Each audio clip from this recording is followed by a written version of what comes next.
Hello Newcastle Fans TV and welcome to another recap of Euro 2016. We're going to jump onto the three games that we played today. First of all, a couple of apologies. So apologising for last night's video.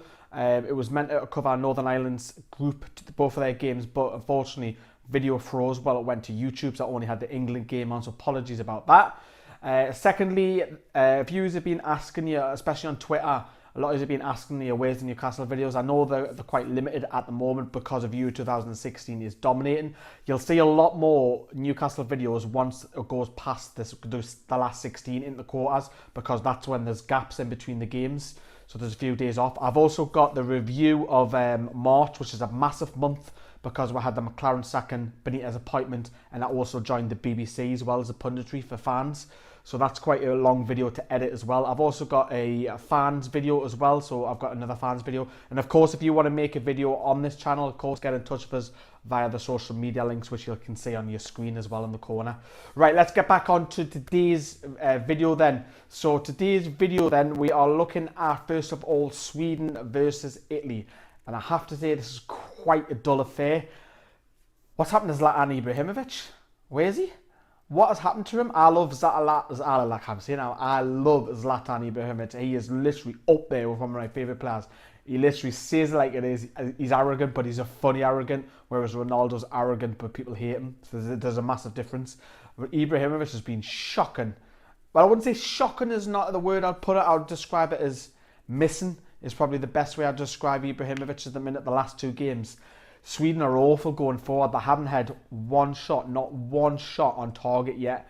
And if Ibrahimovic isn't given the service, Sweden are going to struggle because they are a one-man team. Other players around that team need to step up and help Ibrahimovic. Sweden are literally heading out the competition if they don't pick up some points in the next fixture, because Italy won the game 1-0. Like I said, it was quite a dull affair. The chances in the first half were shocking for both sides, awful. We're not even going to talk about that. We're going to move straight to the second half. There's only two chances, really, for my opinion, when Parallo hit the bar from Jaccarino's corner, cross it was, and he hit the bar. Should have done better perhaps, maybe from a few yards out, possibly get it on target, but he hit the bar and that was the main threat.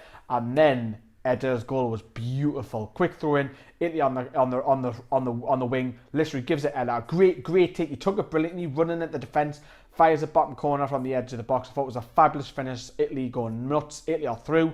So they are through on 6 points now, you can see on your screen. Sweden did have a shout on later on for a penalty shout. It should have been a penalty. Bonucci chucked him down. For me, that is a penalty shout. That is a penalty for me all day long. But going back to that group, looking at the group now, Italy are now on 6 points and it's all to play for whoever comes second there. You've got Ireland and Belgium who play tomorrow or later on today, depending on when you watch this video. So it's all to play for. Let me know what you think of that group in your comments down below if you're Irish. I'm going to move on to the next game, which is Croatia, who faced the Czech Republic, which was in Spain's group, of course. So again, except from the first half, Perisic took his goal really well. Now, he missed a handful of chances, which I actually brought that up. So he must have been listening to this. He scored in a great finish, 1-0 up going into half time. And the game didn't really kick off until the second half, which will come on to the incident in a minute. Now, on the hour mark, awful error by Hubnik, who plays Brozovic, who actually probably, in my opinion, was man of the match. Brozovic, he was outstanding on the wing. Plays at Rakitic, and what a finish. Great little dink over Petr Cech to score.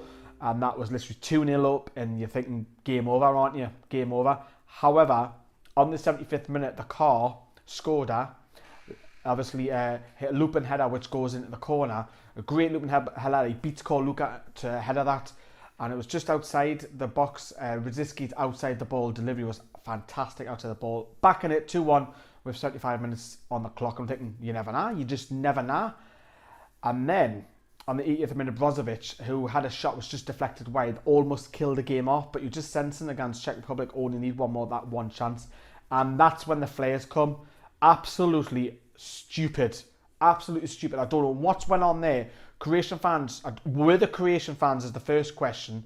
And secondly, what are they doing chucking all the flares? Now, obviously the steward shit himself because a flare hit him near him. And he went flying backwards. It wasn't nice to see. It was just disgraceful. There's about 10 to 12 flares thrown on the pitch. They're going to get a massive fine. UEFA are going to come down hard on them. They're going to get a suspended sentence. Probably worse than what Russia got, because there was also a few minority of fans fighting amongst themselves.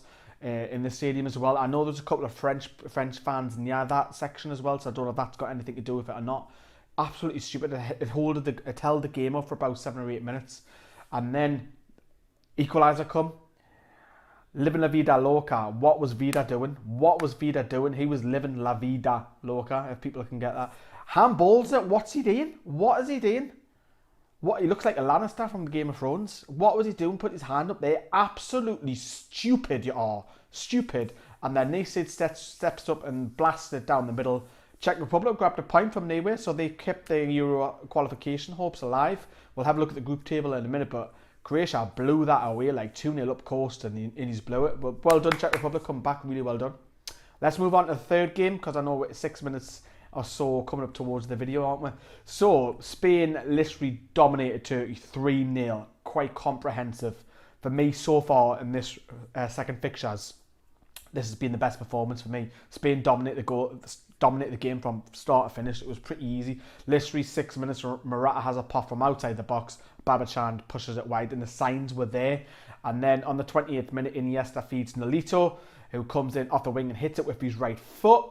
And then he fires it just wide with his stroke, because obviously he's right-footed, but he plays on the left. He is literally going to leave Celta Vigo, I feel, because even his club has said that they're anticipating a bigger move. He's 29. He was a former Barcelona reject, and there's been talk that he's going to go back there. So keep an eye for Nolito in this tournament. Keep an eye on him. And then the first goal come on the just over the half-hour mark, 34 minutes, when Alaba played it Nolito on the left and whips the ball in. And there's Morata, heads home, brilliant header, 1-0 up. And then literally just 2 minutes later, Spain were 2-0 up. Nolito scores. Iniesta, Fabregas, who tries to play a chip ball, and then Topal, the centre-back, what was he doing? Trying to head that clear. Plays it to Nolito. He sort of, expertly scuffs it, if that way to describe it, when he slips and puts it in, 2-0. And then the third goal come on the 47 minutes, and I thought there was going to be goals galore here.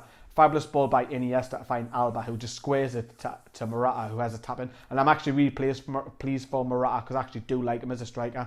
He's very English type of striker, isn't he? Off the shoulder, and he can do a bit of everything. He reminds me of a in between a Jermaine Defoe and a Harry Kane. He's got a mixture of both. So Spain won the game 3-0, quite an easy and affair. Looking at that group now, Spain topped the group of 6 points. They've easily throughout the competition. Croatia on 4 points. They could have been on 6, but they blew it. Czech Republic keep them hopes alive. If they don't qualify for second position, they could nick one of the best third place teams. Turkey -4. I think they're out. Even if they win the last game, they've got to win quite comprehensively and hope other group results don't go their way.